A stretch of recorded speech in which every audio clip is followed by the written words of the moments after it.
2024 সালে নির্বাচনে অংশ নেওয়া সব প্রার্থী এবং আওয়ামী ফ্যাসিবাদের দোসররা যেন আগামী নির্বাচনে অংশ না নিতে পারে সে ব্যবস্থা নিতে নির্বাচন কমিশনকে অনুরোধ জানিয়েছেন গণ অধিকার পরিষদের সাধারণ সম্পাদক রাশেদ খান।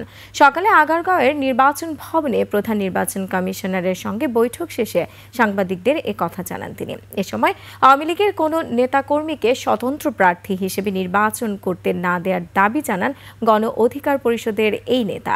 বলেন, জাতীয় পার্টি ও 14 দল সহ যারা 2024 সালের ডামি নির্বাচনে অংশ নিয়েছে তাদের নির্বাচনে অংশ নেওয়ার সুযোগ দিলে দেশ আবারও অস্থিতিশীল হবে।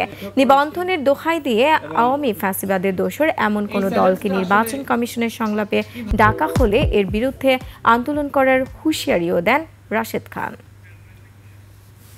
শেখ হাসিনার অধীনে অনুষ্ঠিত নির্বাচনের বৈধতা দিয়ে দেশকে ধ্বংসের দিকে ঠেলে দিয়েছে।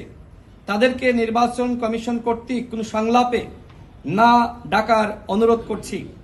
জাতীয় ঐক্যমত কমিশন যে দলগুলোকে নিয়ে আলোচনা করেছে শুধুমাত্র সেই দলগুলোকে নিয়ে নির্বাচন কমিশনেরও সংলাপ করার আহ্বান করছি। অন্যথায় ফ্যাসিবাদের দোসররা নির্বাচন কমিশনের সাথে সংলাপ করার সুযোগ পেলে সেটি হবে ছাত্র জনতার রক্তের সাথে প্রতারণার শামিল।